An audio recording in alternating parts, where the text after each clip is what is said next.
മക്കളെ ഹായ്. എന്താണ് നമുക്ക് അടുത്ത യൂണിറ്റിലേക്ക് കടക്കണ്ടേ? സെക്കൻഡ് യൂണിറ്റിലേക്ക്. അപ്പൊ സെക്കൻഡ് യൂണിറ്റിന്റെ പേരെന്താണ്? ദ ഫ്രെയിംസ് അല്ലെ. അപ്പൊ ഫ്രെയിംസ് എന്ന് പറയുമ്പോൾ തന്നെ ഇതിന് ഒരു സിനിമയുമായിട്ട് ബന്ധപ്പെട്ട ഒരു യൂണിറ്റ് ആണെന്ന് നമുക്ക് തോന്നും. അത് തന്നെയാണ്, കറക്റ്റ് ആണ് കേട്ടോ. ദ ഫ്രെയിംസ് എന്ന് പറയുന്ന ഈ യൂണിറ്റിൽ കൂടുതൽ പ്രതിപാദിക്കുന്നത് സിനിമയുമായി ബന്ധപ്പെട്ട ചില ഒരു ചാപ്റ്റേഴ്സ് ആണ്. അപ്പൊ അതില് ഈ യൂണിറ്റിലെ ആദ്യത്തെ ചാപ്റ്റർ തന്നെ അടിപൊളിയാണ്. ആ ചാപ്റ്റർ ഏതാണ്? പ്രോജക്ട് ടൈഗർ കേട്ടോ. അപ്പൊ ഫ്രെയിംസ് എന്ന് പറയുന്ന ഈ രണ്ടാമത്തെ യൂണിറ്റിൽ നമ്മൾ സംസാരിക്കാൻ പോകുന്ന ആദ്യത്തെ ചാപ്റ്ററിന്റെ പേര് ദ പ്രൊജക്ട് ടൈഗർ. അതന്നെ ടൈഗർ. ടൈഗർ എന്ന് പറഞ്ഞപ്പോൾ തന്നെ നമുക്ക് സംഭവം എന്താണ്? കത്തി. എന്താണ്? ഒരു കിടിലൻ ചാപ്റ്റർ അല്ലെ? വായിച്ചു നോക്കിയില്ലേ? എന്ത് രസമുള്ള കഥയാണ്. കഥയല്ല, മെമ്മോയറാണ് ശരിക്കും പറഞ്ഞത്. മെമ്മോയർ എന്ന് വെച്ചാൽ എന്താണ്? ഓർമ്മക്കുറിപ്പാണ്. അതും ഇന്ത്യ കണ്ട, ലോകം കണ്ട ഏറ്റവും മികച്ച, ഞാൻ പറയും കിടിലൻ മികച്ച സംവിധായകൻ, ഏറ്റവും ബെസ്റ്റ് ഡയറക്ടർ എന്ന് പറയാവുന്ന സത്യജിത് റേയുടെ ഒരു ഒരു ഒരു സ്റ്റോറി അല്ലെ, ഒരു ഓർമ്മക്കുറിപ്പ്. അതാണ് നമ്മൾ മെമ്മോയർ എന്ന് പറഞ്ഞത് കേട്ടോ. അപ്പൊ അദ്ദേഹത്തിന്റെ കടുവയുമായിട്ടുള്ള ഒരു എക്സ്പീരിയൻസ് ആണ് മക്കളെ ഇതിനകത്ത് പറഞ്ഞത്. കടുവയുമായിട്ട് അല്ലെ, അദ്ദേഹത്തിന് അതേ ഒരു ഫിലിം പിടിച്ച്. അത് ഫിലിം അടിപൊളി ഫിലിമാണ് കേട്ടോ. പഴയ ഫിലിമാണ്, ബ്ലാക്ക് ആൻഡ് വൈറ്റ് ഫിലിം ആണെങ്കിലും അന്നത്തെ ഒരു മാക്സിമം എന്താണ് ഒരു കമ്പ്യൂട്ടർ ഗ്രാഫിക്സ് എന്നൊക്കെ വേണമെങ്കിൽ നമുക്ക് പറയാം. കമ്പ്യൂട്ടർ ഒന്നും അന്നില്ല, എന്നാലും മാക്സിമം വിഷ്വൽ എഫക്ട്സ് ഒക്കെ ഉപയോഗിച്ച് പിടിച്ച നല്ലൊരു സിനിമയാണ് ഗുബി ഗൈൻ ബാഗബൈൻ കേട്ടോ. പ്രത്യേക പേരാണ്, ബംഗാളി സിനിമയാണ് കേട്ടോ. പക്ഷെ ആ സിനിമയിൽ അദ്ദേഹം ഒരു കടുവയെ അഭിനയിപ്പിക്കുന്നുണ്ട്. അത് അഭിനയിപ്പിക്കാൻ വേണ്ടി അദ്ദേഹം കിടന്ന് കഷ്ടപ്പെട്ട ബുദ്ധിമുട്ടുകളൊക്കെയാണ് കൂടുതലും ഈ ഒരു മെമ്മോറിയൽ വിവരിക്കുന്നത്. അത് മാത്രമല്ല, അദ്ദേഹത്തിന് ഹോളിവുഡിൽ ചെന്നപ്പോൾ അവിടെ ഉണ്ടായിട്ടുണ്ടായ ചില എക്സ്പീരിയൻസസ് കേട്ടോ, അതും പ്രത്യേകിച്ച് മൃഗങ്ങളായിട്ട് തന്നെ ഉള്ളതാണ്. അതും അദ്ദേഹം ഇതിനകത്ത് വിവരിക്കുന്നുണ്ട്. So this is all the story about കേട്ടോ. സോ നമുക്ക് നോക്കാം ഈ ഒരു സ്റ്റോറിയും ഇതിന്റെ ഒരു ഹിസ്റ്ററി നമുക്ക് നോക്കാം. ഇതിന്റെ ഹിസ്റ്ററി എടുത്ത് നോക്കിക്കഴിഞ്ഞാൽ നമുക്ക് കാണാൻ പറ്റുന്നത് 2023 കഴിഞ്ഞ വർഷം എന്താണ് ചോദിച്ചിരിക്കുന്നത്? ഒരു കോൺവെർസേഷൻ ഈ സ്റ്റോറിയും ചോദിച്ചിട്ടുണ്ട്. ഒരു ലെറ്റർ ചോദിച്ചിട്ടുണ്ട്. ലെറ്റർ എന്ന് വെച്ച് കഴിഞ്ഞാൽ ഒരു ഫോർമൽ ലെറ്റർ ആണ്, ഇൻഫോർമൽ ലെറ്റർ അല്ല, ഫോർമൽ ലെറ്റർ കേട്ടോ. അത് നമുക്ക് സംസാരിക്കാം. ന്യൂസ് റിപ്പോർട്ട് ചോദിച്ചിട്ടുണ്ട് കേട്ടോ. അപ്പൊ ഇതിനകത്ത് ന്യൂസ് റിപ്പോർട്ട് വരാൻ സാധ്യതയുണ്ട്. പിന്നെ 2022 ചോദിച്ചിരിക്കുന്ന ഒരു ഇന്റർവ്യൂ ക്വസ്റ്റ്യനും അതുപോലെ ഒരു പാരഗ്രാഫ് എഴുതാനാണ് പറഞ്ഞിരിക്കുന്നത്. 2019 നോക്കുകയാണെങ്കിൽ ഒരു റൈറ്റപ്പ് ചോദിച്ചിട്ടുണ്ട്, ഇന്റർവ്യൂ ചോദിച്ചിട്ടുണ്ട്. ഇന്റർവ്യൂ ഇമ്പോർട്ടന്റ് ആണെന്ന് മനസ്സിലായിക്കോട്ടോ. 2018 ഇതിൽ നിന്നും ഒരു ന്യൂസ് റിപ്പോർട്ട് ചോദിച്ചിട്ടുണ്ട്, ഇന്റർവ്യൂ ചോദിച്ചിട്ടുണ്ട്. അപ്പോ ഇന്റർവ്യൂ ക്വസ്റ്റ്യൻസ് പഠിക്കണ്ടേ? ഇന്റർവ്യൂ ക്വസ്റ്റ്യൻ അത് വളരെ പ്രധാനപ്പെട്ടതാണ്. അതുപോലെ തന്നെ നമുക്ക് ഇതിനകത്ത് പ്രധാനപ്പെട്ടതാണ് എന്താണ്? ന്യൂസ് റിപ്പോർട്ട് കേട്ടോ. അപ്പൊ ഇന്റർവ്യൂ ക്വസ്റ്റ്യനും ന്യൂസ് റിപ്പോർട്ടും നന്നായിട്ടൊന്ന് നോക്കിക്കോ, ഇതിൽ ഉപകാരപ്പെടും കേട്ടോ. ഇന്റർവ്യൂ ക്വസ്റ്റൻ എന്ന് പറയുന്നത് നമുക്ക് ഇങ്ങനെയൊക്കെ കൊടുക്കാം. ഇന്റർവ്യൂ ക്വസ്റ്റൻസ് എന്തൊക്കെയാണ്? സത്യജിത് റേയോട് ചോദിക്കുന്ന കുറച്ച് ചോദ്യങ്ങൾ. നിങ്ങളൊരു ന്യൂസ് റിപ്പോർട്ടറാണെന്ന് വിചാരിക്കാം, അല്ലെങ്കിൽ ഒരു ആങ്കർ ആണെന്ന് വിചാരിക്കാം. നിങ്ങൾ എന്ത് ചെയ്യുന്നു? സത്യജിത് റേയുടെ മുന്നിൽ മൈക്ക് പിടിച്ചുകൊണ്ട് ചെല്ലുന്നു. എന്നിട്ട് അദ്ദേഹത്തോട് ചോദിക്കുകയാണ് ഇങ്ങനെ, what inspired you to adapt the story of Goopy Gyne Bagha Byne in to a film? എങ്ങനെയാണ് നിങ്ങൾക്ക് ഗുബി ഗൈൻ ബാഗബൈന്റെ കഥ സിനിമയാക്കാൻ തോന്നിയത്? അതുപോലെ തന്നെ did you face any specific challenges in working with live tiger on set? നല്ല ശരിക്കുള്ള ടൈഗറുമായിട്ട് സെറ്റിൽ വർക്ക് ചെയ്യുന്ന സമയത്ത് നമ്മളെ സിനിമയിലൊക്കെ ഇപ്പോൾ CG അല്ലാണ് ഉപയോഗിക്കുന്നത് അല്ലെ. പക്ഷെ പണ്ട് CG ഒന്നും ഇല്ലല്ലോ. പണ്ട് എന്ത് ചെയ്യണം? റിയൽ ലൈവ് ടൈഗർ തന്നെ ഉപയോഗിക്കേണ്ടി വരും. അപ്പോൾ നിങ്ങൾ എന്തൊക്കെയാണ് അനുഭവിച്ചത്? അതുമായിട്ട് വർക്ക് ചെയ്തപ്പോൾ ഉള്ള അനുഭവം എന്താണ്? How did you ensure the safety of the cast and crew during the tiger scenes? Tiger സീൻസിൽ നിങ്ങൾ സേഫ്റ്റി എങ്ങനെ നോക്കിയത്? നിങ്ങളുടെ ക്രൂവിന്റെയും ആൾക്കാരുടെയൊക്കെ. അപ്പൊ നമുക്കറിയാം അതൊരു മറ്റേ തിൻ വയറൊക്കെ ഇട്ട് അവർ ആ ടൈഗറിനെ കെട്ടി വെക്കുന്ന കഥയൊക്കെ നമ്മൾ അതിനകത്ത് വായിച്ചാണ് അല്ലെ. അതുപോലെ തന്നെ were there any unexpected incidents during the filming of the tiger scenes that you had to handle? നമുക്കറിയാം ടൈഗർ ചാടി ആൾക്കാരുടെ മേലേക്കൊക്കെ വന്നത് അല്ലെ. അപ്പൊ അതൊക്കെ ഒന്ന് വിവരിക്കാൻ വേണ്ടി ചോദിക്കാം. പിന്നെ did you work with animal trainers and how did their expertise influence the shooting of the tiger scenes? പിന്നെ ടൈഗറിന്റെ ട്രെയിനേഴ്സ് ആരെങ്കിലുമായിട്ട് നിങ്ങൾ ചേർന്ന് വർക്ക് ചെയ്തിട്ടുണ്ടോ? അവരുടെ ഒരു വൈദഗ്ധ്യം കൊണ്ട് എന്താണ് നിങ്ങൾക്ക് ഷൂട്ടിങ്ങിൽ ഗുണം ഉണ്ടായത്?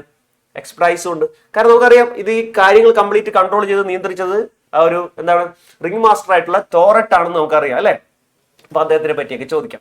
ഇതൊക്കെയാണ് നമുക്ക് എന്താണെന്ന് ഒരു ഇന്റർവ്യൂ ക്വസ്റ്റ്യൻ പോലെ ഇതിനകത്ത് ചോദിക്കാൻ പറ്റിയ ഒരു 3-4 കാര്യങ്ങൾ കേട്ടോടാ മക്കളെ.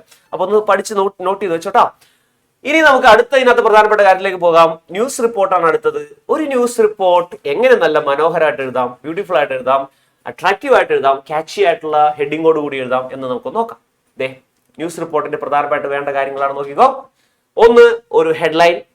ഹെഡ്ലൈൻ എന്ന് പറഞ്ഞു കഴിഞ്ഞാൽ സിമ്പിൾ ആയിരിക്കണം കേട്ടോ. സിമ്പിൾ മതി, അട്രാക്റ്റീവ് ആയിരിക്കണം. ഇതാണ് പ്രധാനപ്പെട്ട കാര്യം ഹെഡ്ലൈൻ കേട്ടോ. അപ്പൊ സിമ്പിൾ ആൻഡ് അട്രാക്റ്റീവ് ആയിട്ടുള്ള ഒരു ഹെഡ്ലൈൻ, ഒരു തലക്കെട്ട് കൊടുക്കണം. അതിന് താഴെ ശരിക്കും പറഞ്ഞാൽ നോർമലി ഒരു ബൈലൈൻ കൊടുക്കണം. ബൈലൈൻ എന്ന് പറഞ്ഞു കഴിഞ്ഞാൽ ആരാണ് ന്യൂസ് റിപ്പോർട്ട് തയ്യാറാക്കിയത്. അപ്പൊ നമുക്ക് എഴുതാം സ്റ്റാഫ് റിപ്പോർട്ടർ എന്ന് ബൈലൈൻ ആയിട്ട് എഴുതാം കേട്ടോ. അതിന് താഴെ ഒരു ഡേറ്റ് ലൈൻ, ദാറ്റ് മീൻസ് ഈ ഇൻസിഡന്റ് എവിടെയാണ് നടക്കുന്നത്, എന്നാണ് നടക്കുന്നത്. ഇപ്പൊ നോട്ടൻഗ്രാം എന്ന് പറയുന്ന ഗ്രാമത്തിലാണ് സംഭവം നടക്കുന്നത്. നോട്ടൻഗ്രാം August 15 കേട്ടോ, എന്തൊരു ഡേറ്റ് കൊടുത്തു. അപ്പോ അങ്ങനെ ഒരു ഡേറ്റും ഒരു പ്ലേസും കൊടുക്കുക. ഇനിയാണ് പ്രധാനപ്പെട്ട കാര്യം, വാർത്തയുടെ ഒന്നാമത്തെ വരി. അതിനെ നമ്മൾ വിളിക്കുന്ന പേരാണ് ലീഡ് കേട്ടോ. ലീഡ് എന്ന് പറഞ്ഞു കഴിഞ്ഞാൽ നമ്മൾ കൊടുക്കുന്ന വാർത്തയിലെ ഏറ്റവും ഇമ്പോർട്ടന്റ് ആയിട്ടുള്ള കാര്യം എഴുതിയിരിക്കുന്നതാണ്.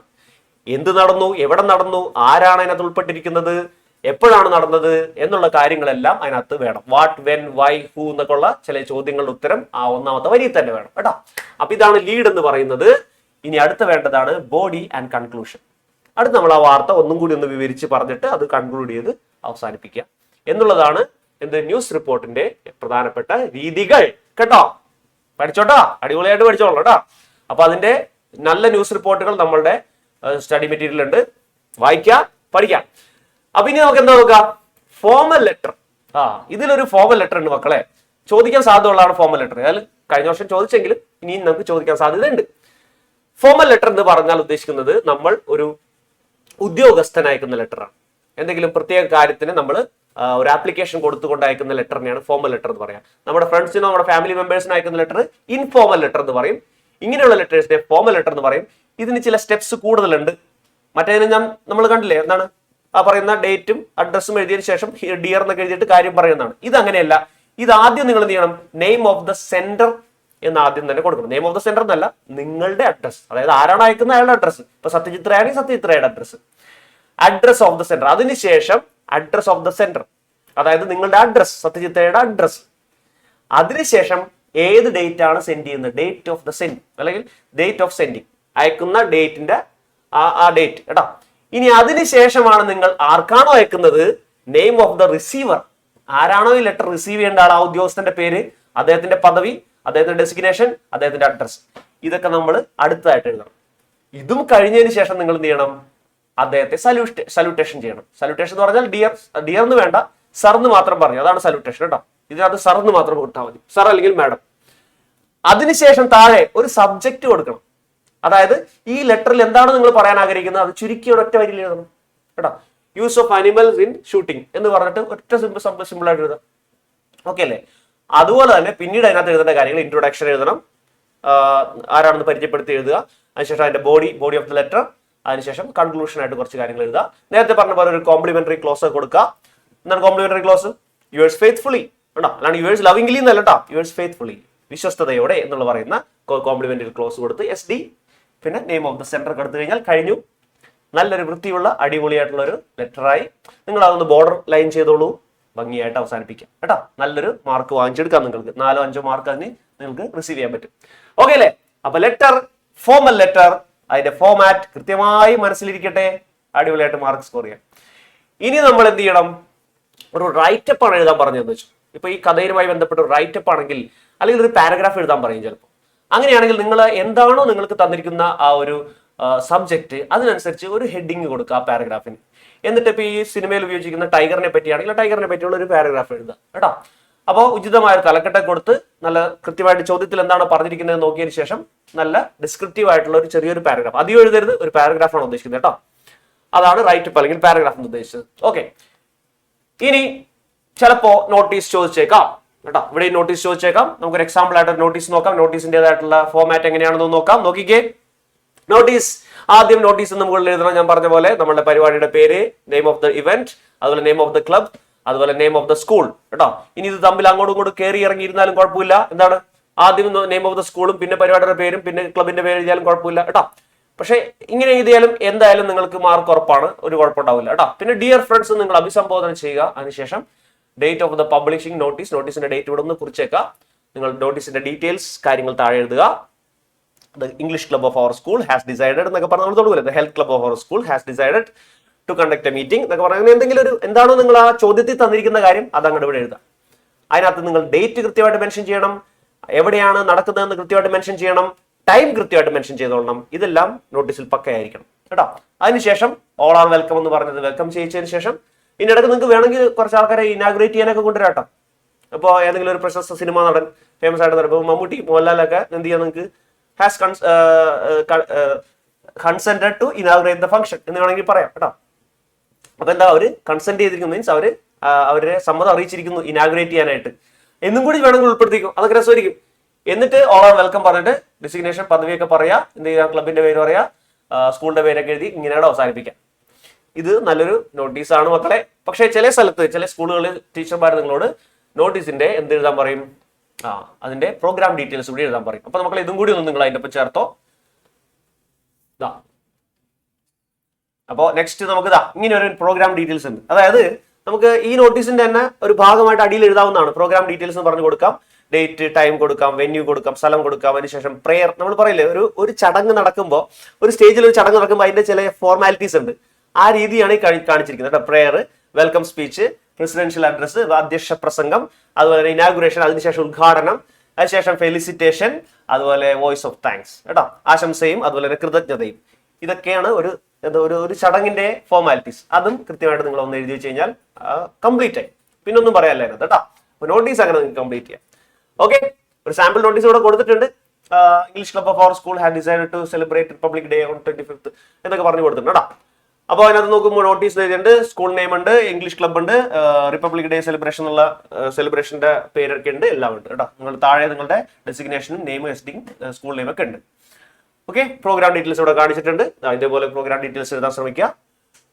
ടൈമും ഡേറ്റ് ഒക്കെ കൃത്യമായിട്ട് എഴുതിയതിനു ശേഷം എവിടെയാണ് വെന്യൂ എന്നുള്ളത് കൃത്യമായിട്ട് എഴുതുക. എന്താണ് പ്രെയർ ആരാണ് ചെയ്യുന്നത്, അതുപോലെ സെക്രട്ടറി വെൽക്കം സ്പീച്ച് ആരാണ് ചെയ്യുന്നത്, പ്രസിഡൻഷ്യൽ അഡ്രസ് ആരാണ് നേടാം.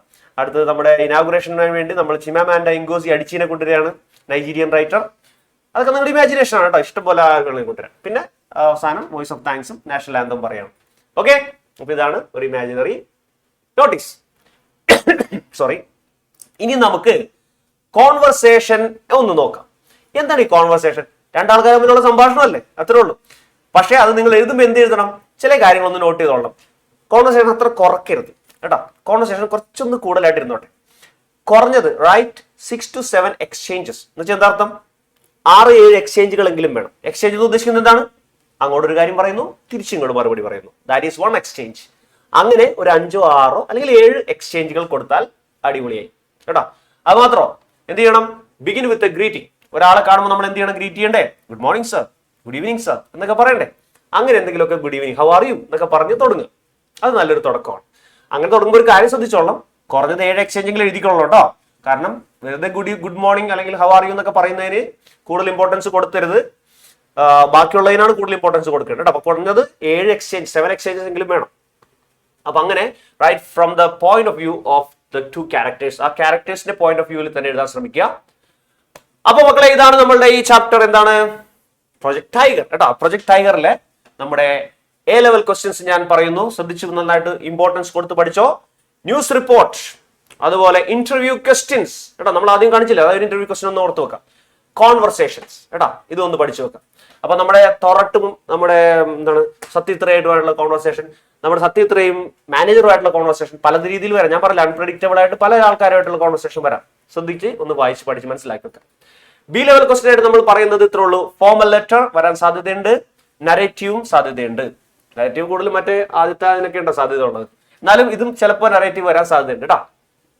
സി ലെവൽ ക്വസ്റ്റ്യൻ ആയിട്ട് വരുന്നത് ചിലപ്പോൾ ഡയറി വരാം, സത്യത്രയുടെ ഡയറി ചിലപ്പോൾ വരാം, ഒരു നോട്ടീസ് വരാൻ ചിലപ്പോൾ സാധ്യതയുണ്ട് കേട്ടോ. ഇതാണ് സി ലെവലായിട്ട് പറയാം. അപ്പൊ എന്താണ് ഈ A level, B level, C level ഞാൻ പറയാൻ കാരണം, ഇമ്പോർട്ടന്റ് കൂടുതൽ കൊടുത്ത് എ ലെവലിൽ പഠിക്കുക, പിന്നെ രണ്ടാമത് ബി ലെവൽ, പിന്നെ സി ലെവൽ പഠിക്കുക കേട്ടോ.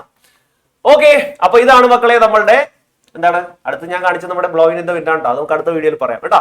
അപ്പൊ എന്തായാലും ഇന്ന് നമ്മൾ ഈ പഠിച്ചിരിക്കുന്ന ഈ ഒരു പ്രൊജക്ട് ടൈഗർ എന്ത് ചെയ്യാം, അടിപൊളിയായിട്ട് പഠിച്ചോളണം. ഈ പറയുന്ന രീതിയിൽ കൃത്യമായിട്ട് കാര്യങ്ങൾ പഠിച്ചോളണം കേട്ടോ. അപ്പൊ എന്തായാലും നിങ്ങൾക്ക് എല്ലാവർക്കും സൂപ്പറായിട്ട് എക്സാം എഴുതാൻ പറ്റട്ടെ. നന്നായിട്ട് തന്നെ പെർഫോം ചെയ്യുക കേട്ടോ. പേടിക്കേണ്ട, ധൈര്യമായിട്ട് നന്നായിട്ട് പഠിച്ചാൽ മതി കേട്ടോ. നല്ല ആത്മാർത്ഥമായിട്ട് പഠിച്ചോ. ഓക്കെ, അപ്പൊ ഇന്ന് നമുക്ക് ഈ വീഡിയോ അവസാനിക്കാം. ഇനി നമുക്ക് അടുത്ത ബ്ലോഗിൻ ഇൻ ദ വിൻഡിലേക്ക് കടക്കുന്നതിന് മുമ്പ് നമുക്ക് എന്ത് ചെയ്യാം, അടുത്ത വീഡിയോയിൽ കാണാം. ബ്ലോഗിൻ ഇൻ ദ വിൻഡ് അല്ലേ. Okay, by.